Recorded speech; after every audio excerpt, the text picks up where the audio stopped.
Vladimir Yefremov, a renowned physicist from Russia, spent 8 minutes in the afterlife and upon returning made several sensational discoveries. "There is no end," he whispered after coming back to life. "There is life over there too, but it's different. Much better." This extraordinary incident happened suddenly. Vladimir Grigorievich, chief engineer at the design bureau Impulse, collapsed on the couch during a coughing fit. He lay there motionless, showing no signs of life.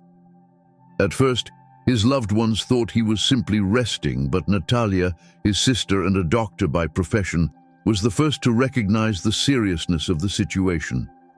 She gently touched his shoulder and asked how he was feeling.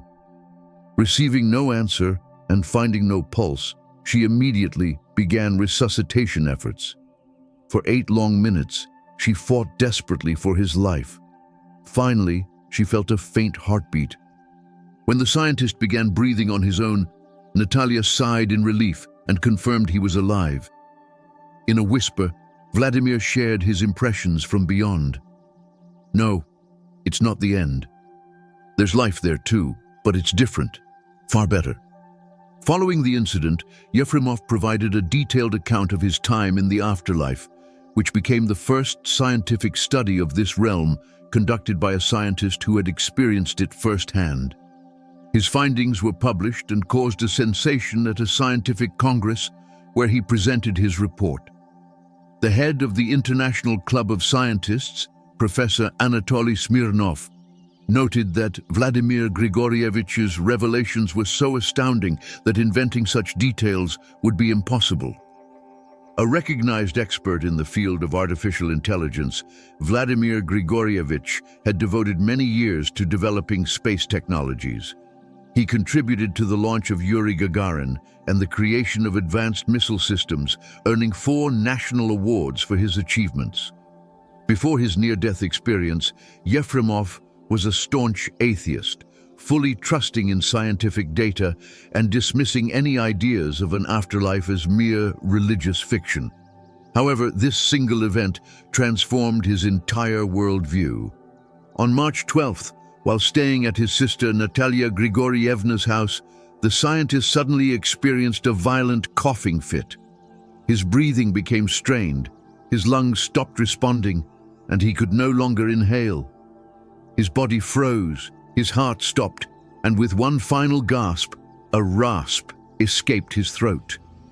At that moment, Vladimir believed his life was over, but his consciousness did not fade.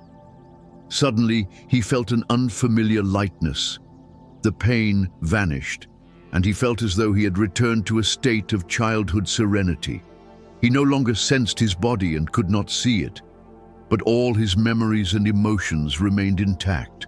It seemed he was moving through a massive tunnel, an experience that felt oddly familiar, something he had encountered in dreams before. Vladimir tried to slow down and change his direction, and to his surprise, he succeeded. Instead of fear, he felt peace. As he began to analyze the situation, he concluded that the world he had entered was real. If he could think, he must exist, and his thoughts seemed to influence the world around him. Efremov described his sensations in vivid detail. "The space around me was bright, intense, and filled with energy.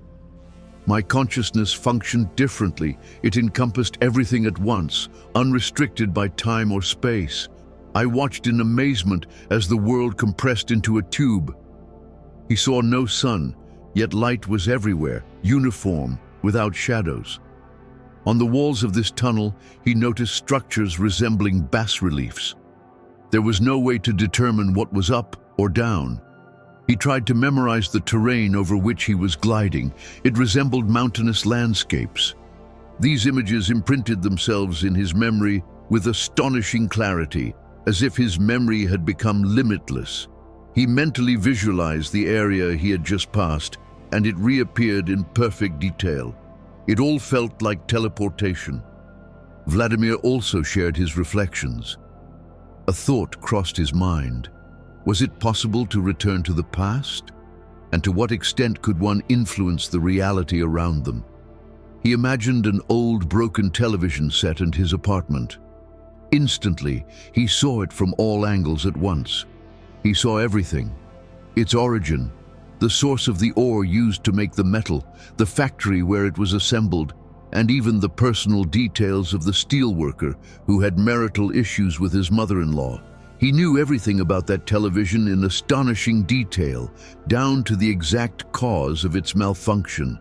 After coming back to life, he replaced the broken part, and the TV worked again. That's when he realized thought possesses incredible power. For 2 years, his design bureau had been struggling with a complex issue related to cruise missile systems. But after visualizing the structure in his mind, he immediately found a solution so clear and elegant that he wrote it down at once, and it worked. Gradually, the scientist began to realize that he was not alone in that realm. "I noticed that the information exchange between myself and the surroundings became mutual," he recalled. "At first, I thought the answers I received were just my own thoughts continuing. But then I realized the information coming to me went far beyond my earthly knowledge. The knowledge that flowed to him inside the tunnel far surpassed everything he had ever known. He began to understand that he was being guided by a presence, one completely free of limitations. It possessed boundless power, was omnipotent, and radiated love. This invisible yet clearly perceptible being was extremely gentle, ensuring he felt no fear. He started to grasp that phenomena, and problems were being revealed to him in their full cause and effect complexity. Though his physical eyes could no longer see, his perception had become sharper and clearer than ever. He came to the conclusion that this was a manifestation of divine presence.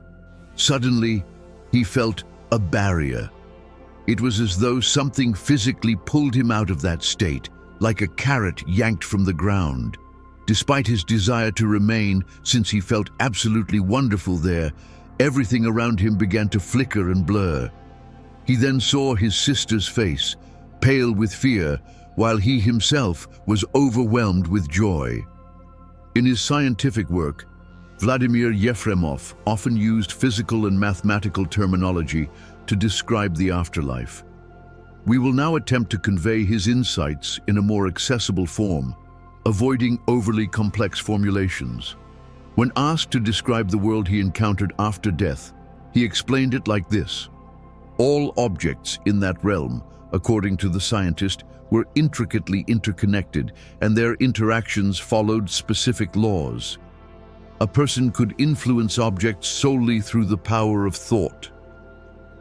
While exploring this dimension, Vladimir was able to alter the configuration of the tunnel he was traveling through and even reshape the contours of the surrounding elements. In this state, the scientist came to a profound realization. In that dimension, human perception is entirely subject to one's will. That's why the testimonies of those who experience clinical death differ so greatly. Each person's experience is shaped by their own thoughts and desires. For Efremov himself, the experience was so overwhelmingly joyful and fulfilling that nothing on earth could compare.